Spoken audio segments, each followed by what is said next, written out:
Welcome to SoCal Prep Report. My name is Randy Rosenblum. In a little bit, we're going to talk with Tarek. But we've been off for the summer, a little over 2 months. We're thrilled to be back. We're going to do a special 1-hour show tonight. We're going to feature a lot of football, a lot of basketball. We have coach here, Walt Fletcher. He's from Whittier Christian, his first year, taking over a CIF championship team. We have Jim Rose, speaking of champions. He's from Birmingham High School. They've won the last 3 city titles. And with him is his daughter. That figures they kind of live together, right? Jessica, his daughter, is going to be the quarterback on the flag football team and is also on the boys team, will join us as well. It's been an interesting summer. You know, I was able to cruise twice. I went to Alaska. I went to the Caribbean. I saw some great things, Niagara Falls. But my summer vacation paled in comparison to Tarek Fattal. Get the camera on Tarek, because here's what we're going to talk about. He's got a new email. He's got a new car in the family. This all in the summer. That's true. He's got a new job. He's no longer with the Daily News. That's true, too. And he's got a new baby. That's Congratulations, right. That's right. Tarek. Baby Isla, that's right. I am now Tarek Fattal, father on SoCal Prep Report. But yeah, no, it was a very interesting summer, a very blessed summer. Honestly, very, very, very fortunate to have a healthy wife, a healthy baby, which is most important. Yes, new job, great. Got my wife a new car, a little safer, more reliable, you know, mom wagon for the baby, as I like to say. But all is good, and another year of SoCal Prep Report. Here we go. All right, talk about the job, SB Live. So I'm no longer with Los Angeles Daily News. I was there for 8 years, almost a decade, covering San Fernando Valley sports and beyond, and had so much fun. But Scorebook Live, came and swooped me up. So now I'm covering all of Los Angeles City section sports and all of Southern section sports. As you well know, Randy, at the Daily News, you kind of have a coverage area and more local readership, and that's no longer. I'm covering all the big bad stuff now. So, for example, I'll be at Corona Centennial Mater Dei football Friday night, and I know we'll get to that a little bit later. Yeah, we will. All right. Let's talk about basketball. Randy, it's football season. It's starting right now. But the biggest stories over the summer had to be in hoops. And I want to start with Bronny James. We covered him at Sierra Canyon. Obviously, he had the heart failure while practicing for USC on their basketball team. And we obviously wish him the best. And fortunately, he's doing okay. We don't know about his basketball career. But for Bronny James, a setback on the basketball floor. But for goodness sakes, he's healthy, it appears. I mean, honestly, it's fair to say healthy. He's alive. I talked to the head cardiologist at Cedars-Sinai, and people that go into cardiac arrest most of the time, Randy, do not survive. And so for Bronny James to be alive is really a blessing. And so we don't know how it's going to impact his long-term basketball career. However, a lot of athletes or even people that want to compete at a high level after cardiac arrest, they cannot do it because you want to avoid that ever happening again. So there are people out there that go into cardiac arrest and then they have a defibrillator put inside them. That impacts athletic ability and how hard you can exert your body. So something to watch for Bronny James. But the last thing I'll say, kind of you alluded to, he's got a lot of talent. He's got a lot of following already. He could get into anything and be successful. It doesn't have to be basketball. And obviously his dad has a lot of businesses who can help him out. But more importantly, it's about Bronny's health. It was fun covering him at Sierra Canyon. We wish him well. I don't know if I want him to play from a personal perspective. I want him to be healthy. That's the most important thing. Well, you bring up a good point. So it's the second summer in a row USC has had a basketball player go into cardiac arrest. Vincent Iwachukwu, 7-footer, didn't play most of the season last year. However, he did return. Cardiac arrest, came back and played 14 games for the Trojans. So that could be what happens to Bronny James, and hopefully that's the case. There's all kinds of things that could happen. He could retire from hoops. He could come back after redshirting. No question. He could decide, that's it. I don't ever want to get back on the court. But we thank USC and their medical staff. They did a phenomenal job reviving that young man and getting him to the hospital. And knock on wood, everything stays on course. And hopefully down the road, we'll see Bronny back playing basketball and maybe just hooking up with his dad someday down the road in the NBA playing with LeBron. That'd be pretty good. Speaking of the James clan, Bronny's not the only kid. Bryce. Bryce made some news during the summer as well, Everyone thought he was transferring from Sierra Canyon to Campbell Hall. That didn't happen. He was at Campbell Hall for a minute. Correct. And now he's at Notre Dame in Sherman Oaks. So Bryce James transfers to Campbell Hall. I don't even know if you would consider it a transfer. He was confirmed to be enrolled for the fall semester, so maybe that is a transfer, I guess. But all he did was spend a couple summer months with Campbell Hall, played in Section 7, which is a huge tournament that schools play in over the summer in Arizona, and it just did not go well. And their new coach, David Gray, just something didn't jive well. So the James camp, per se, looked elsewhere, and now they'll be at Notre Dame Sherman Oaks. And you know, you brought it up off air. I'll let you talk about kind of the irony of it being Notre Dame. Well, the irony of it is the fact that Notre Dame was the last team to knock out Sierra Canyon and Bronny Correct. James. And now the first time he comes back with his brother, Bryce is at Notre Dame, the school that knocked out Sierra Canyon. And Bryce was on the team that lost because he was riding the bench when Bronny was out there trying to make hoops against Notre Dame. What about Bryce's future as a player? He's matured. I saw him have one tremendous slam dunk against Alameda. I know Alameda wasn't great, but there are moments, there were flashes for Bryce last year. You know, it's a little unfair, his expectations. He's not quite like Bronny. Bronny, okay, you know, in my opinion, not quite McDonald's All-American, even though that's what he got to the game, but Bronny is a very, very good basketball player. Bryce James, a little bit different. I think he's okay with being a good role player. He's about 6'6", he's long, and also when you come to high school players and length and growing, they kind of adapt those skills a little bit later. Remember, Bronny James only like 6'3", so his skills came on quicker. Bryce James, 6'6", now a junior. I think once he starts getting used to his body and building some more strength, you'll see the skills come along. And he's going into that great Notre Dame program. Matt Sargent's a wonderful coach. They won the state championship in D1 a year ago, and they returned Mercy Miller. They're going to be very good. Leno Mark and Zach White. Those are the other two players for Notre Dame. I don't see why they couldn't compete for another Mission League title. Of course, they'll have to compete with Harvard-Westlake. Yeah, and Harvard-Westlake and Sierra Canyon. Yep. Sierra Canyon is reloading, and so is Crespi. All these teams out of the Mission League, but Crespi has done it in a little different way. They had a high-profile coach come on campus, former Laker great, and he also coached in the NBA and the WNBA. Derek Fisher is the head man of the Crespi Celts in Encino. Very on par. I don't know what's up with like the San Fernando Valley and like Flash and like. Are you sure you wanted to leave the Daily News? I tell you what, That's hey, your coverage area. I still get to cover this stuff. In fact, I broke the Bryce James news. I broke the Derek Fisher news. So best of both worlds. However, the Derek Fisher hire, I think it's a little bit of a head scratcher, right? You think to yourself, okay, you know, guy that coached in the NBA, played in the NBA, now he's coming down to the high school ranks. Is this guy really going to deal with parents?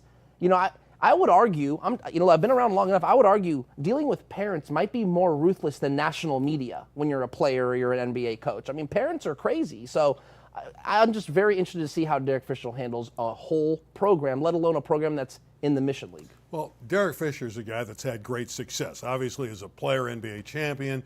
He was a head basketball coach in both the NBA and WNBA, as I stated. And you just don't know where he wants to go in life. Maybe he wants to teach kids at the prep level. Maybe this is his passion. Maybe this is something he really wants to do. He's still, in layman's terms, a very young guy. Maybe this is his path going forward. It's a great point. I plan on talking with him next week. I'm going to kind of crash like a fall workout, chat with him a little bit, and that very well could be the case. I would say the storyline for me as a reporter is Derek Fisher waking up in the morning, battling traffic to get on campus, right? You know, they have to give him an admin job. He's not an off-campus coach at Crespi. They don't work like that. He's on campus doing something, I don't know what it is, but, you know, he's a full-time employee there. So it'll be interesting to see Derek Fisher, you know, in the day-to-day and the high school, you know, ranks. I think that's interesting. I think he's in the morning thinking about how am I going to stop Trent Perry of Harvard-Westlake. Yeah, I hope he better start thinking about things like that. Yeah, it's a tough league. There's no question about that. There's another head scratcher in basketball, then we'll move over to football. Taft's basketball team won the LA City Section Championship last year. And Derek Taylor is no longer their head coach, and all the returning players have flown the coop. They're gone. Yeah. What is going on in Woodland Hills at Taft? So I don't think I can divulge too many details. Yeah, but you can. Come on, this is our show. I want to be careful. But basically, Derek Taylor got reprimanded. I don't think it's necessarily something that was super wrong, but too edgy, right? LA City section. But they just won a title. LA City section, LAUSD. You got to stay within, the proverbial bumpers of the lane, like when we're talking about bowling, right? You can't go outside that too much. Derek Taylor, if you know him, been around a long time, not afraid to speak his mind. So I think they just simply said, you know what, Derek, I think your time at Taft is over. The athletic director is gone as well, Mark Drucker. So things have they've kind of cleaned house over at Taft when it comes to boys basketball, and so have the players they've left as well. He's had great teams over there. He's won I think multiple times. 4 city titles, yeah. 4 city titles. He left one title, a state title at St. John Bosco. Then he came back to Taft, re-energized the program, has done a tremendous job. It'll be interesting because I know Derek Taylor was up for different jobs this offseason. Where does he land? I'd be curious to see if he even wants to coach anymore. If I'm Derek Taylor, I take a year off. Why not? See what opens up. I know he interviewed for the Crespi job. I know that, yeah. That's the job I was alluding to. Well, there was other jobs open too, so. Yeah. How do I know you were alluding to that one? Well, you now know. I told you. Oh, okay. After I said it, though. Yeah. I follow in your footsteps all the time. You know who's coming on next? No, I don't. Tell me. Walt Fletcher. Okay. You know who he is? Whittier Christian. You're good. New coach. New coach. He's A lot of pressure on that coach. 10 a lot and of pressure 5 on a that year coach ago. coming back from a CIF championship. Can he handle the pressure? We're going to find out when we come back to SoCal Prep Report. The coach is next. When I was in foster care, I never knew when I would have to move. So I always had my suitcase ready to go. Then one day I was adopted. My new parents opened their hearts and home to me. My parents cook my favorite breakfast for me every morning. My parents take me on trips I never thought I would go on. They gave me a home and an even better reason to use that suitcase. My parents aren't perfect, but they're perfect for me. There are 16 million children struggling with hunger in America. That's 1 in 5 daughters, sons, neighbors, and classmates who don't know where their next meal is coming from. Yet billions of pounds of good food go to waste every year. It's time we do something about it. Feeding America is a nationwide network of food banks that helps provide meals to millions of kids and families in need. Visit feedingamerica.org to help them feed even more. Together, we can solve hunger. Together, we're feeding America.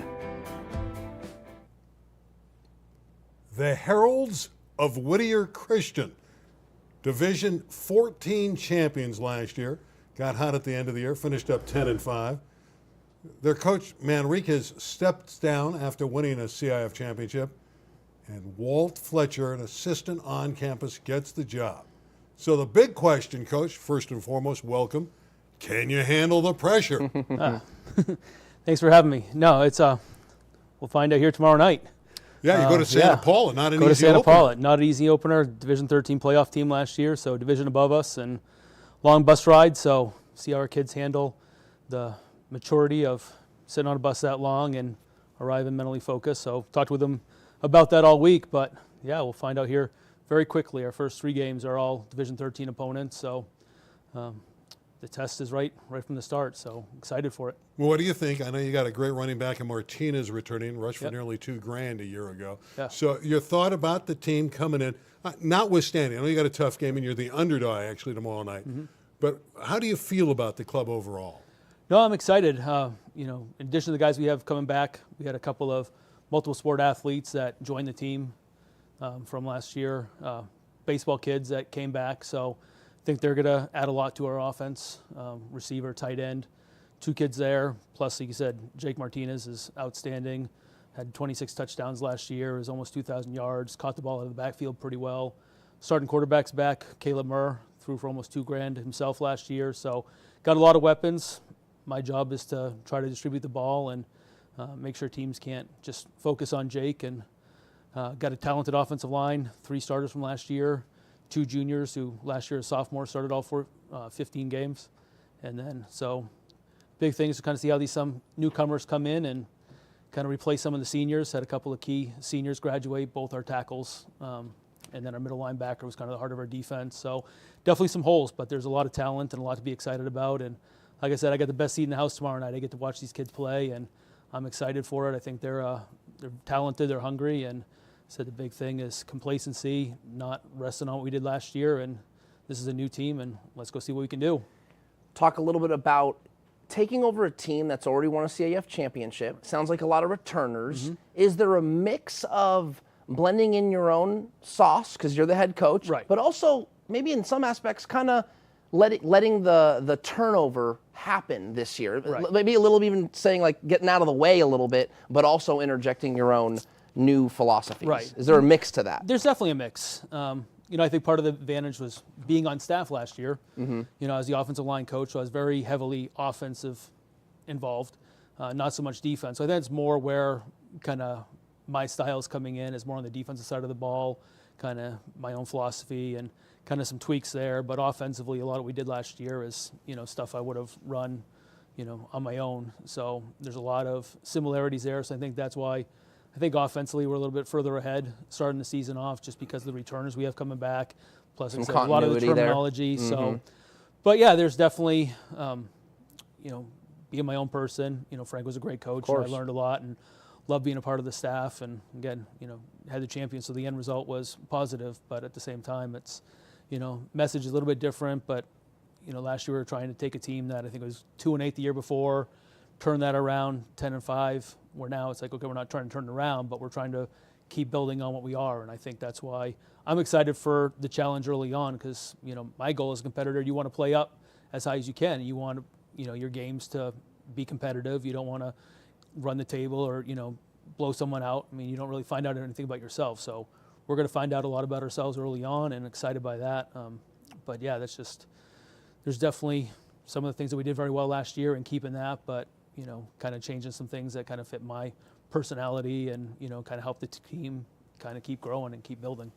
Do you feel like the program has turned it around? If you look at the overall records going back a few years, they're not very good. Right. Then suddenly this magnificent season last year, Right. win 10 games, win a CIF championship, play Crenshaw in a regional bowl game. Do you feel like the program's there, that the community says, hey, Whittier Christian Herald football is for real? There is. I think, you definitely see a lot more excitement. There's definitely a lot of feedback from alumni during the course of last season that for a few years really couldn't stomach coming to some of our games. And then all of a By sudden, the way, there's number 5. He's your guy, Jake Martinez. He's talented. He's definitely blessed with ability. But, so I think the community's definitely former alumni that played football there are kind of looking back and kind of sitting there saying, I'm proud kind of that's my tradition. So there's a little bit of that. Got tremendous parent support. Parent support Booster Club is outstanding. So I've got a lot of support from them. But just as a school in general, I think pretty much every single athletic program, except maybe one or two, were playoff teams last year. So, from that aspect, I mean, being, the team that we had last year with the football and the success wasn't unique to the school. So there's a lot of athletic tradition there. And, football, we want to kind of do our part. And, we're one of the early teams that kind of set the stage for this kind of athletic season. So, trying to do our part and give the team and the school and community some excitement and then keep growing. So, there's definitely a lot of positives things there. When you talk about expectation and you talk to your kids, what exactly are the goals? Is it kind of a day by day? Is it these are the goals and we're going to work towards it? What's the philosophy on achieving goals in your program? Yeah, the big thing is I don't want them to, obviously I want them to envision kind of a similar result we had last year. Sure. But you can't start off looking that far down the road. You got to kind of approach it one game at a time. I know it's cliche and, you got hear it a million times, but I mean, it's true. There's a reason why the cliche exists is, you got to take care of who's in front of you. You can't look down the road. We got to stretch of games kind of in the middle that are teams that probably, if you're looking at who we have returning, should be games that we should be able to be pretty successful at. But, if you start looking who's past them, then you set yourself up for a little speed bump and trying to avoid those. So, there's a lot that goes into, just, I said, the goals. But like I said, I mean, the end result, we want to be champions again. I mean, that's what we're pushing for. That's what the kids are working out for and, and have come on board. And I think some of the players that have played in the past that now came out this year that didn't play last year looked and say, okay, I want to be a part of that, and kind of like what we did and appreciate and understand that that's going to kind of help them with some of their other athletic endeavors. But, I mean, the goal is, trying to win our league championship, get in the playoffs, and then once you get in the playoffs, make some noise I want to talk about your relationship with Coach Manriquez, Yeah. who stepped down. How much of you is him? What was his impact on you, and what is the relationship going forward? I'm sure he's still going to be part of the program. Absolutely, and he's someone that, like I said, he's probably one of my biggest supporters since I got the job. You know, he's been kind of blowing up my phone with, you know, just first off the congratulations, and then just every now and then I just touch base. I just wanted to let you know I'm thinking about you and praying for you. So, you know, Coach Manriquez, he brought me on last year. You know, without Coach, I'm not in this position. Sure. You know, so I owe a lot to him, and it was a really fun year. I think we had a lot of similar styles, especially on the offside of the ball, run the ball, grind it out, be physical. So I think we just really, really meshed well together. It really kind of did some good things. So trying to continue on some of that, you know, some tweaks that kind of fit my entire personality, but a lot of what we do is, you know, stuff that is based on that relationship and things that I was able to kind of help get accomplished with Frank last year. My last question for you, Coach, is kind of more off the field. You know, at Whittier Christian, talk about the goal of that program and the school to witness beyond the sidelines. Are there things you're doing in the community to do that? Right. There hasn't been really a lot of emphasis in the past, but that's something that I definitely want to bring in, community service, things like that. I'm actually trying to plan something for our bye week to do something with the team. And one of my assistant coaches is a church pastor. There you and we go. talked about doing some outreaches, and also our head of school, who's not just head of school, but he's an alumni football player. So we talked about kind of really getting more in the community, more involved, doing things like that. So that the long-term goal is we don't want to just be football players. You know, we want to have success. We want to have impact on and off the field, in the classroom. But community service is definitely something that we're trying to bring more into, and I think there's some good opportunities. I've got outstanding kids that I know will jump at the opportunity to kind of do some of these things. So just a matter of, you know, kind of finding out which ones we really want to kind of start off and go from there. And once you do one, then the second one comes down the road and stuff. But it hasn't been something we did, you know, a lot in the past, to my knowledge, but it's definitely something that, you know, it's, like I said, it's definitely a long-term goal, is kind of the community service and just the outreach and being a part of the community, not just a school that is kind of there, but really to kind of reach out and have an impact on and off. Last question, and then we'll let you go. Big game tomorrow night, Santa Paula. Yep. Other than the obvious, not turning the ball over, Right. things of that ilk, what's it going to take to spring the upset? Yeah, I mean, it is those things. I mean, really, it's blocking and tackling. You hear that a million times. You know, they think they graduated a lot of skill players. They had a lot of seniors last year at the receiver position, their quarterback. I think their top offensive player was a senior, but they've got a lot of their core of their offensive and defensive line back, and they've got really good size. So that's not new to us. There wasn't anyone that we played last year that we were necessarily bigger across the board one, so it's just another opponent for us. But that's going to be something our offensive and defensive lines are going to have to play very well, kind of control their offensive and defensive line, and then take care of the ball and try to create some big plays, limit their big plays. But it's going to take a team effort. You know, it starts with the offensive line. They got to block, give our quarterback time. We've got some talented players with the ball in their hands, so we got to just make sure that we're spreading the ball around and not just becoming one-dimensional. So there's a lot of small keys, but again, like I said, it's going to take a team effort. You guys going to have to play well. And All right, the big game tomorrow night, other than yours, is Mater Dei and Corona Centennial. I'm going to put them on the spot. Yeah. Who do you like in the game? You're wearing red. So I am think wearing that- red, but I mean, I just don't see how you can go against Mater Dei right Sure. now. I mean, it's just where they are, what they've been the last few years, and their history. I know they got the coaching change, so I guess if there is an opportunity to get an upset, this would be it. You know, I'm experienced myself. I mean, it's kind of a little bit of chemistry and culture, but it's hard to go against Mater Dei right now and what they're doing. Thanks for coming in. My pleasure. Thanks to you for having me. Of course, of course. that's Good the luck coach. tomorrow night. Yeah, Yeah, thank it's you. fantastic. Coach Walt, Fletcher. All right, we're going to step out again. When we come back, we're going to have some football notes a little later in the program. We'll have Jim Rose of Birmingham and Jessica Rose, the great young quarterback who can throw the football. She's also a terrific shortstop for her dad. How many sports does Jim Rose coach at Birmingham? 3. We'll find out. Well, 3 for now, maybe more. Who knows? All right, we'll step out. We'll have more right after this on SoCal Prep Report. Stay with us.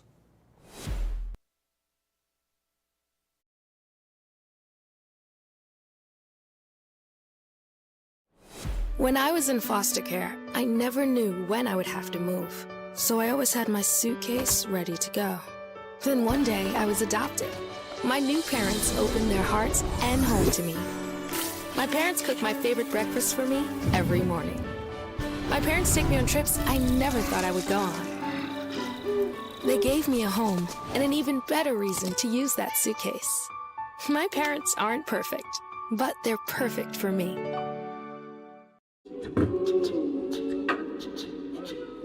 Man, it's lonely. Like, going through life lonely. There is the therapeutic aspect of music, just expressing how you feel. I'm going to talk to Howie about his feelings, make it into a song.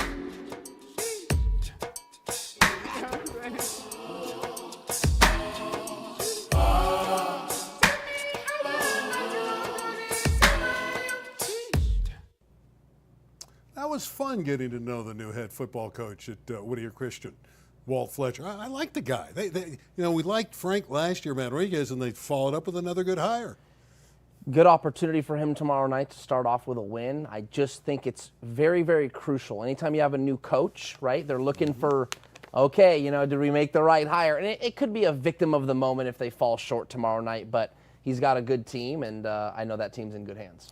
All right, let's take a look at our top 10, our SoCal Prep Report top 10 to begin the year. And no surprise who number one is here. It's Mater Dei, although I think they got a real tough environment to go in tomorrow night against Corona Centennial. But as we look at the poll, the usual suspects, St. John Bosco, Corona Centennial, Sierra Canyon, Mission Viejo. Let's start with those front five.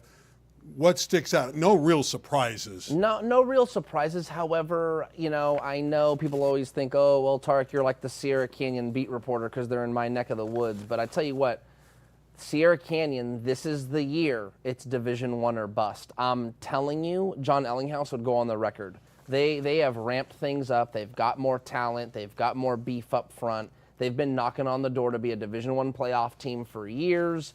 I think the last 3 or 4 years, they've won 2 Division II titles. So they're right there. Look for Sierra Canyon to be a Division I playoff team this year. Obviously, Mater Dei's got Elijah Brown, who's 29-1 as their starting quarterback. Correct. I love the running back Cameron Jones at St. John Bosco.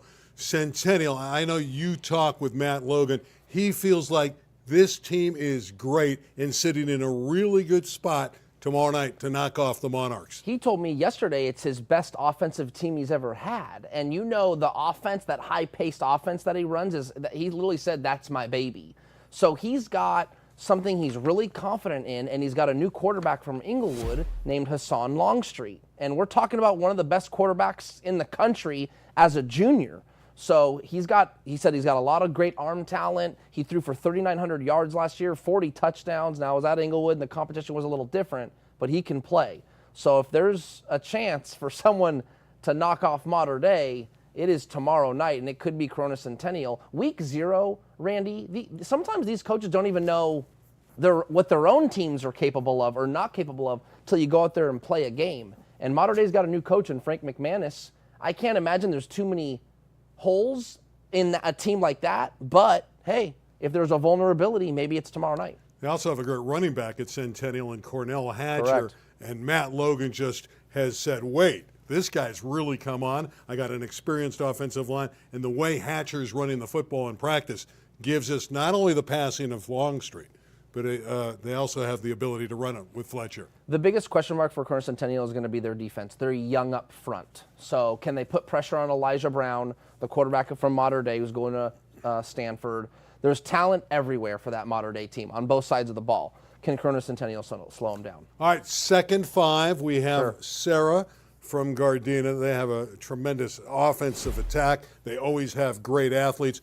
Long Beach Poly has Darius Curry, the quarterback, and we're going to talk about a few of these quarterbacks in a moment. Orange Lutheran, a veteran club. I know you like Oaks Christian and Santa Margarita, another team out of the Trinity League. But how many Trinity League teams we got up there? Mater Dei, Bosco, Orange Lutheran, and Santa Margarita. So 4 of the 10. Correct. Almost half the field, right? Right. Yeah, Orange Lutheran has a quarterback named TJ Lateef, really good player. Long Beach Poly, you said Darius Curry, probably one of the better returning quarterbacks outside of Elijah Brown in all of SoCal. Really, really talented. Sarah Gardena has a quarterback named Jimmy Butler, and I'm not talking about the NFL NBA player, excuse me. He'll be a junior. He was a starting quarterback as a sophomore. They've got weapons, so really, really fun football, to be played in Southern California this year. Okay, so we talked about the quarterbacks. We listed 5. We could have gone a lot deeper than that. There's so many good quarterbacks, and it starts with Elijah Brown because he's been the ultimate winner at modern day. There's our list. There's Longstreet with the arm talent. We got to talk about Brady Smigel, who is phenomenal going into his 10th grade year, threw for 46 touchdowns last year. Becker at Sierra Canyon and the aforementioned Curry. All right, talk a little bit about those guys. Yeah, again, I'll talk about the 2 that we really haven't touched on, and that's Brady Smigel. I think Brady Smigel could be like the #1 quarterback in the country when he's a senior. It wouldn't surprise me because he's a little bit older. Maybe he reclassifies. He's one of those kids, graduates early and goes to Alabama or Oklahoma or something. He's that kind of caliber player. Then there's Wyatt Becker, transferred from Notre Dame to Sierra Canyon. He'll be a junior, and I think Wyatt Becker is that missing piece Sierra Canyon's not had for a handful of years, half a dozen years, is great skill players, great defense, and they win CIF titles, but that next level to Division I, they haven't had that high-level Division I arm at quarterback, and Wyatt Becker gives that to them. I want to go back to Brady Smigel. I had an opportunity to talk with him earlier in the week and see him, and he's physically a big kid. He's put on some weight. Looks like he's been in the weight room. 6'4", couple bills, at least 200, 210 pounds. For sure. We know he's got a gun. His dad's the head coach. He has 21 or 22 offers, including Notre Dame already. Smigel's the real deal. I do think he's the real deal. And like I said, I think he can end up being like the #1 quarterback in the country if he sticks around to be a senior. That's why I'm saying he's so good, it wouldn't surprise me if he ended up going to the next level. I liked his humility. In talking to him, he had 11 interceptions last year, and I talked to him about that. And he took full responsibility and said there were areas of the game that he really needed improvement on, learning about the defenses and finding the openings. And he really opened up about, hey, yeah, I got to improve. And I like that for a kid who was all-state and threw 46 touchdowns. Well, I think has a lot to do with his dad. Joe Smigel, if I'm not mistaken, is the head coach there, and his dad. And I think he just kind of keeps him humbled. Like, hey, man, you really haven't accomplished much. Okay, you had a great freshman year. Well, can you do better? Can you take this team to win a CIF title? Can this team win a league title? Let's start doing stuff for the team. And he gets his brother back, Bo Smigel, who's a wide receiver. He was hurt last year. He returns. All right, everybody seems to be returning at Birmingham High School, where Jim Rose is the head football coach. They've won the last 3 city titles. It's taken them 4 years because of the COVID thing, and they didn't have playoffs.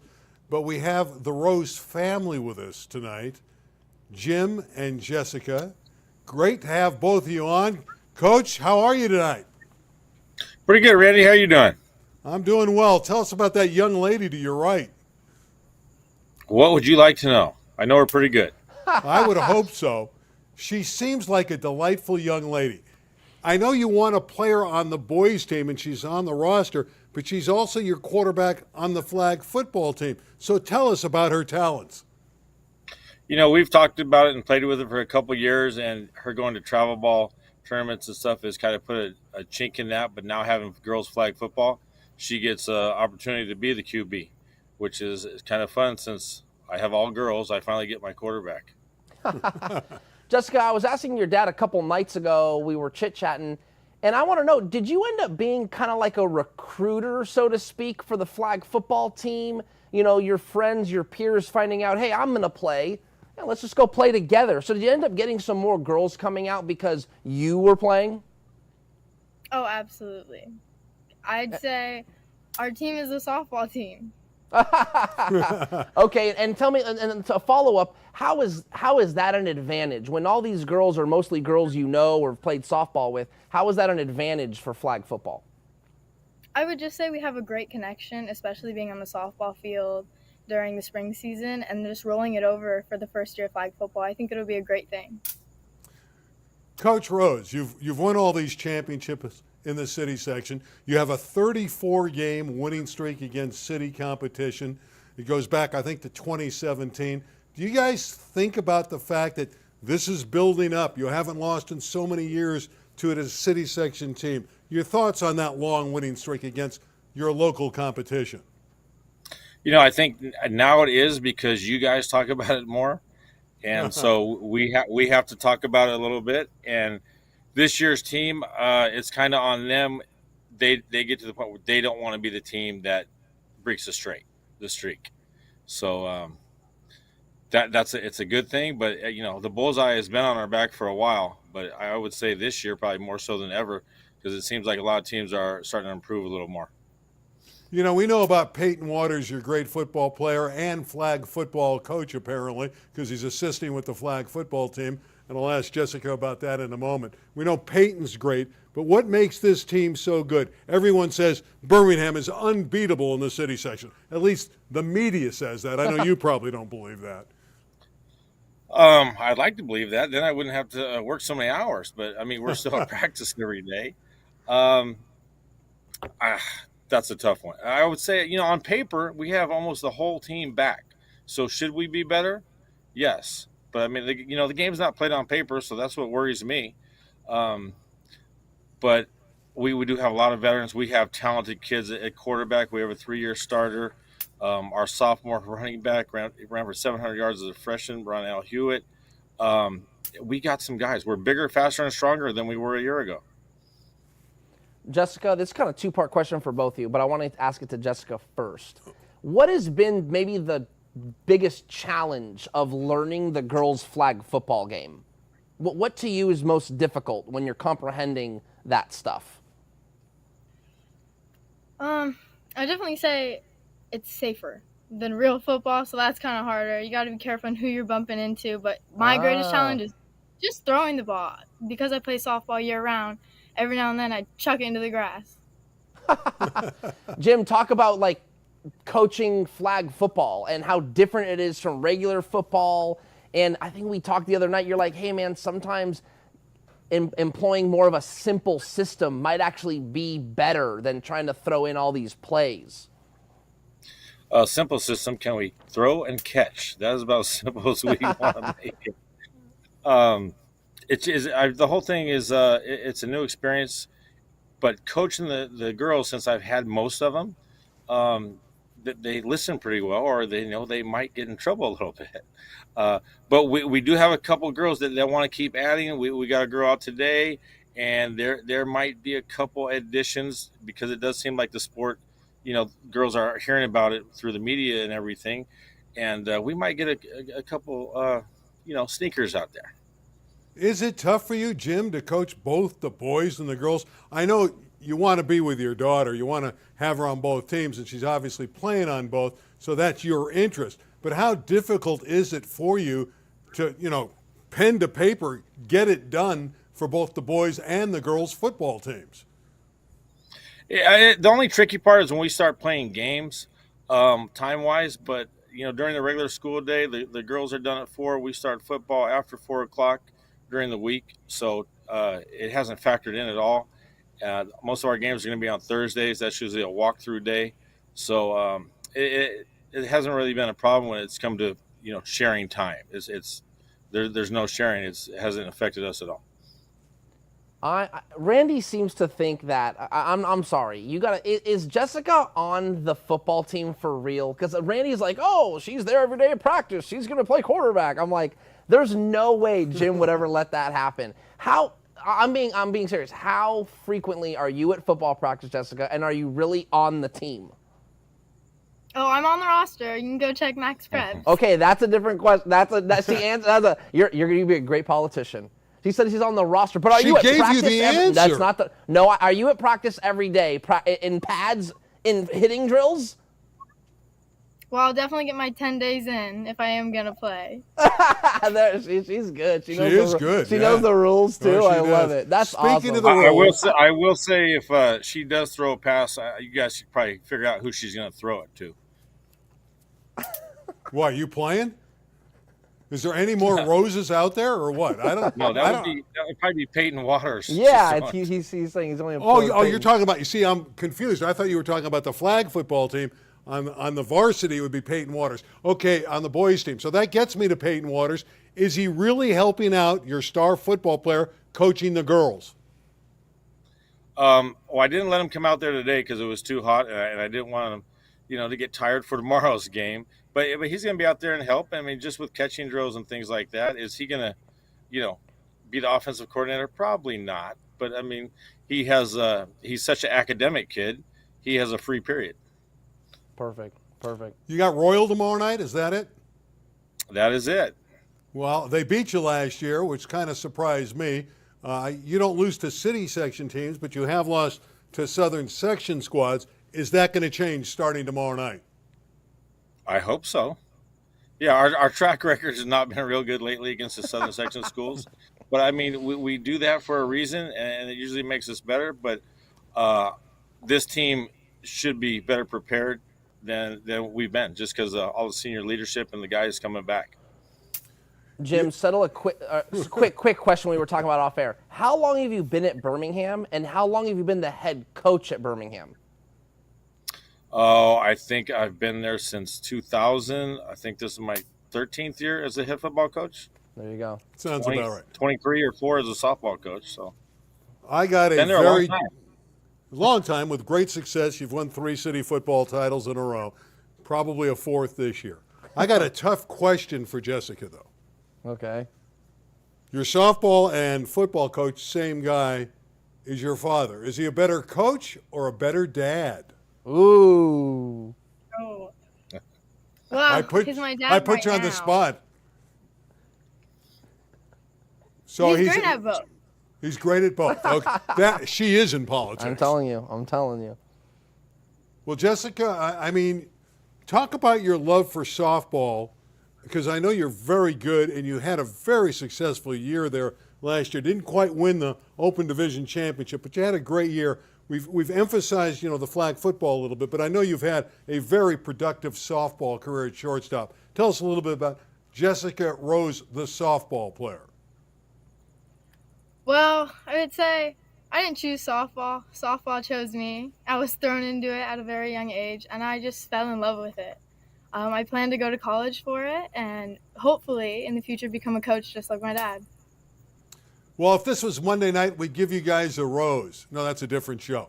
But the Rose family is very good. We really appreciate it. Jim, continued success. Jessica, have fun. I hope you're the starting quarterback tomorrow night against Royal. That would really throw off Tarek Fatal.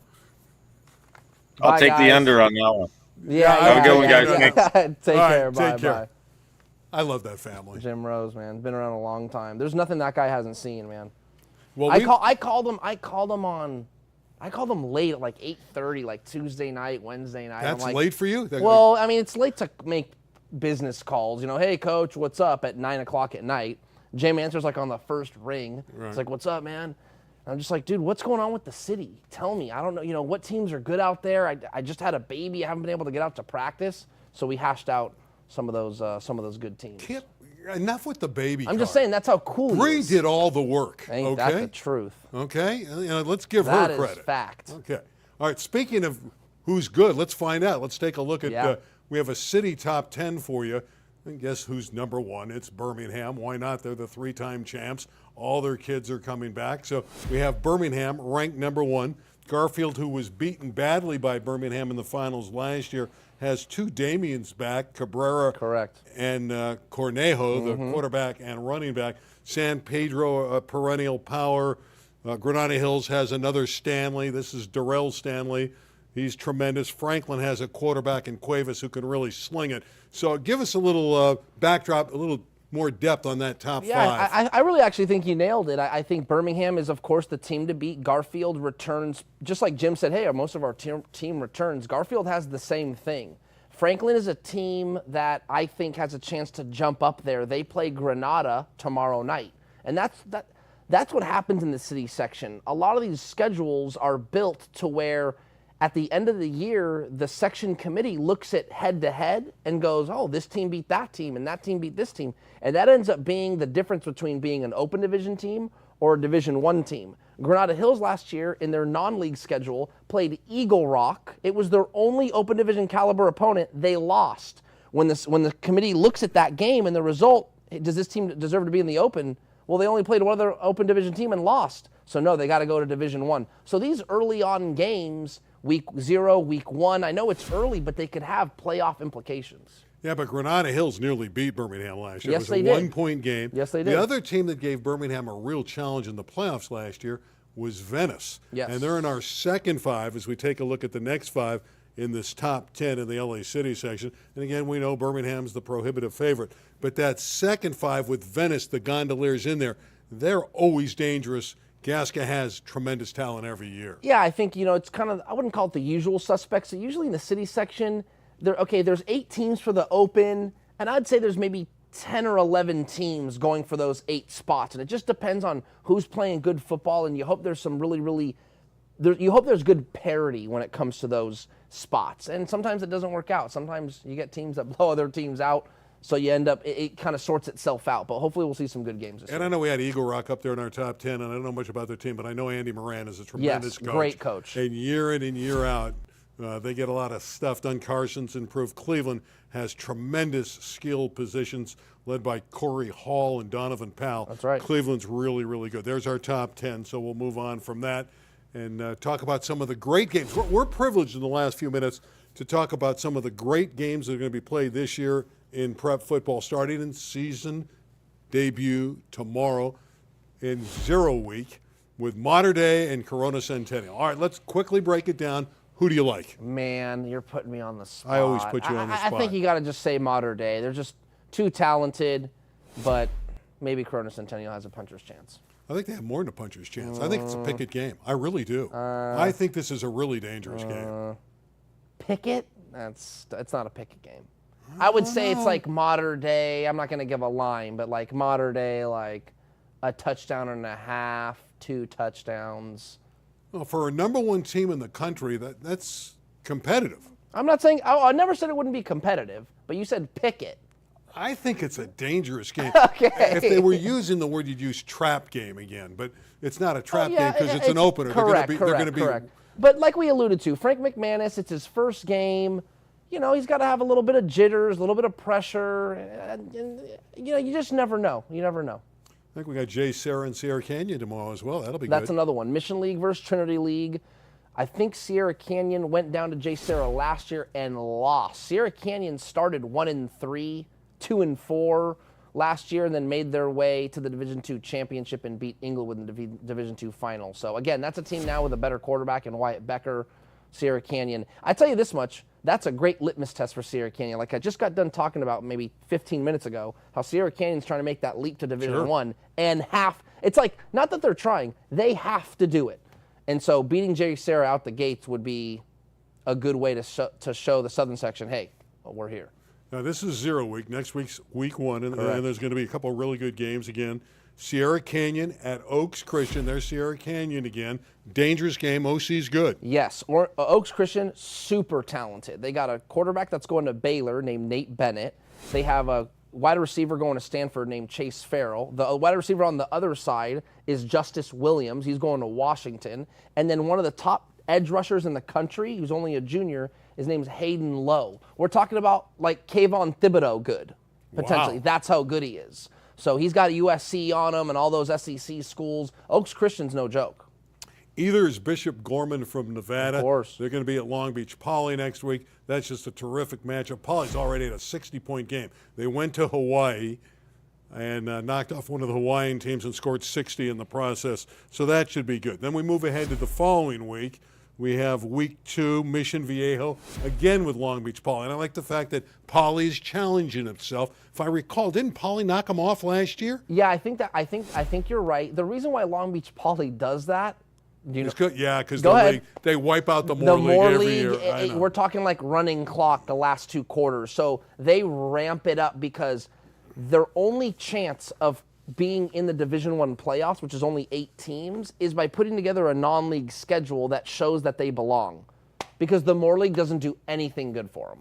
Chaminade and Jay Sarah should be a good football game. Oh, is that a week 2 game? Yeah, it's a week 2 game. So if you remember correctly, Jay Sarah came to Chaminade last year and was up like 21-0. Remember, does this ring a bell? Javance Johnson goes out hurt.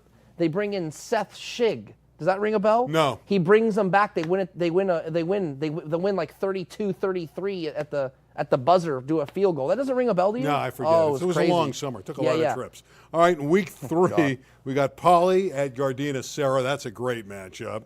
We have Damien at Miracosta and Belmont and Marshall. Now, Belmont and Marshall's interesting in the city because it's the 100th year for Belmont football. Wow.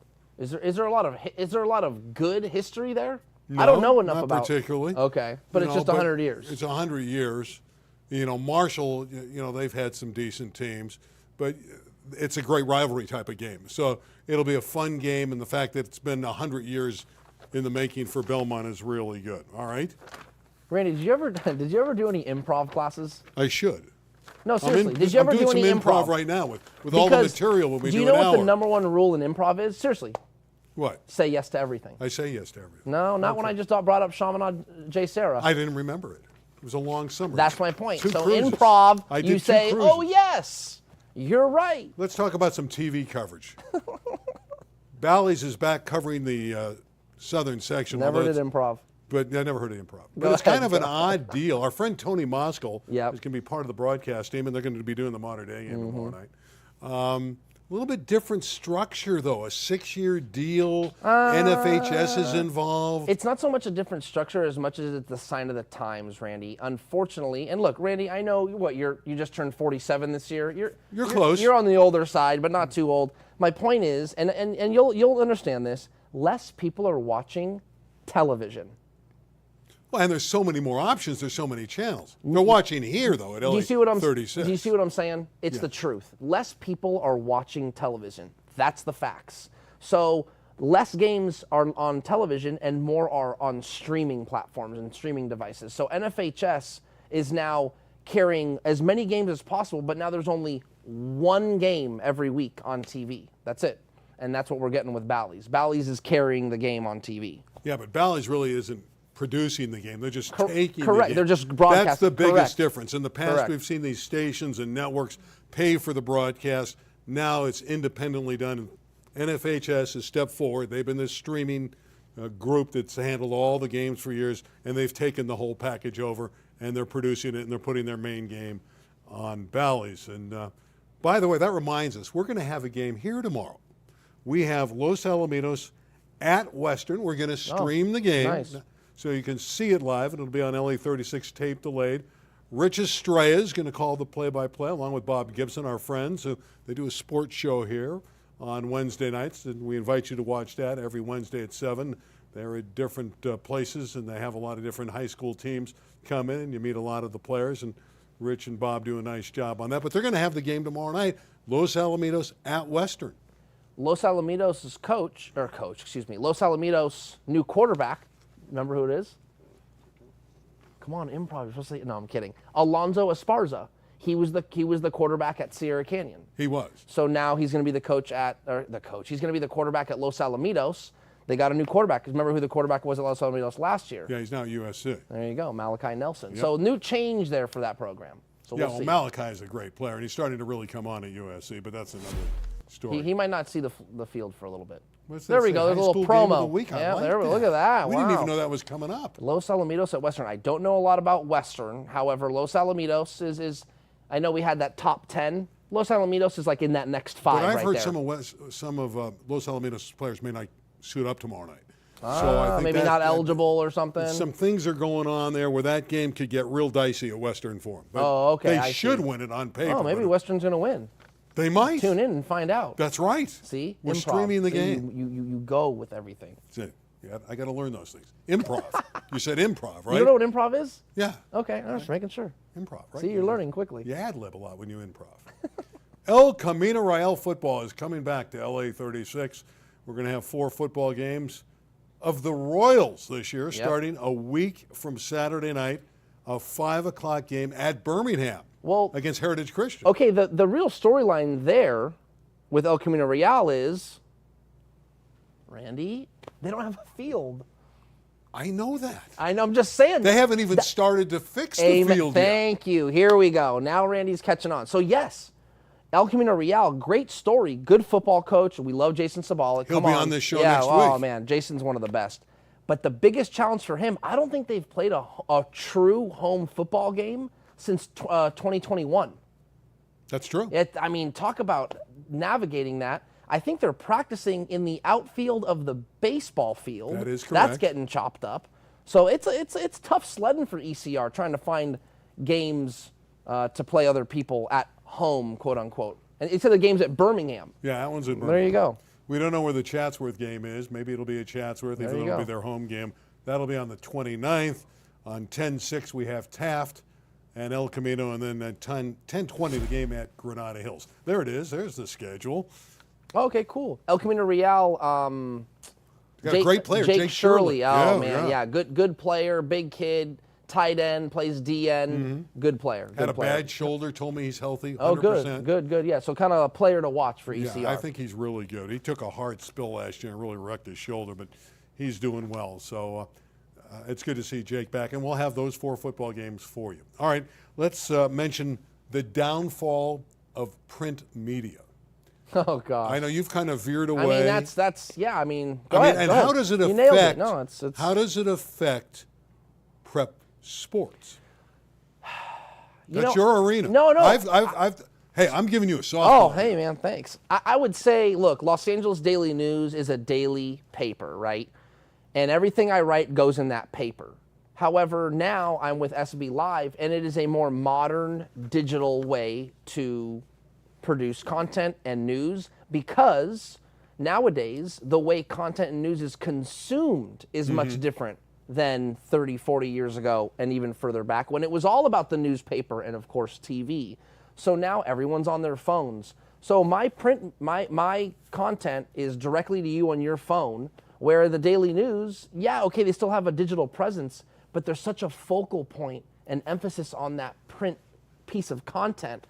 And that makes things challenging because there's less people to produce that paper now, which is why the LA Times doesn't even put game stories in their sports section, Randy. That's a big deal for a newspaper. It used to be you get the rundown, like a box score on every game. Pages of stuff. Yeah, those days are over. I'll tell you another promo for LA 36. We are going to have the flag football LA City Section Championships in November. Cool. Is everything at Birmingham? Those games are going to be at Birmingham as well.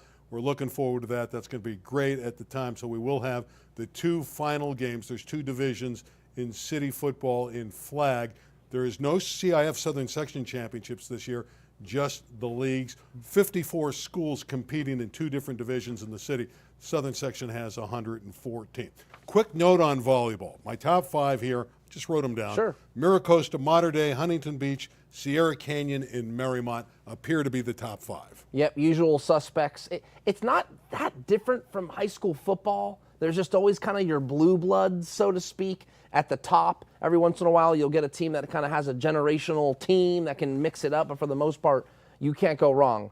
Miracosta and what was the other one? Not Mater Dei. Miracosta and... Yeah, I had Mater Dei in there. Oh, is that 1 and 2? Yeah. Okay, yeah. Those are the... I think Redondo Union Huntington usually... Beach I had in there. Redondo Union usually has a good That's team. True. I think Redondo Miracosta is always a really good rivalry, if I'm not Sierra mistaken. Canyon was a championship Very team good, last yeah. year. But they lost Olivia Babcock, so they'll be down a little bit. She's at Pitt. Oh, man, so good. Such a good player. We go. Sure. Time for one quick football game.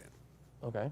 Not Corona Centennial, Mater Dei. In the city section, who do you like, Granada Hills at Franklin? I'm going to, man, you know what? I put you on the spot. Yeah, no, I think I'm going to go Franklin in that game. I'm going to go Franklin. I think that would be a slight shocker. Not really. Cuevas can really toss the football. I agree. But in the city, they went 10-0 in the regular season last year, Franklin. I feel like in the city, teams struggle with speed, and Darrell Stanley is going to be the fastest kid. Darrell. It's Darrell. How do you spell it? It's spelled like Darrell, but it is Darrell. Okay, I saw Eric Sonheimer spell it Durrell. Bad typo. At the media day, he was introduced as Darrell. I didn't know that either. Okay, that's fair. Okay. Right? I didn't know. I wasn't there. I got you on one. Hey, man. Hey, no, you're not. See, I'm improv. I'm going But with you go with it. You go with it. You're going to Durrell Stanley. So from here, you're going right out to Centennial for the game. It's a long drive, you know. I got to bring my sleeping bag. All right. I'll probably leave it around noon from the Valley tomorrow. Maybe 1 o'clock at the... No, probably noon. Get there for like 1:30. He likes Mater Day. I'm not so sure. Pick one. Centennial. Wow. Congratulations on the baby. Thank you. It's great news. Thank you. Healthy baby. Isla. That's right. What, 21 inches, 8 pounds? Wow, look at you. You listen. That's 21 and a stats. half. I got to go. The show's over. We're done. Okay. We'll talk about Isla next week. We'll talk a lot of football as well. Hope you enjoy the hour special. For Tarek, I'm Randy, and our entire crew here. See you next week. Next week, SoCal Prep Report. Isla, what an 21 and a odd half name. inches, 8 pounds, 2 ounces. I like the name, but it's a little unusual, don't you think? Hey, isn't Tarek? Yes, you make up that's a good improv. See? I You saw go how with you did. Your hair's on fire. It is. I know.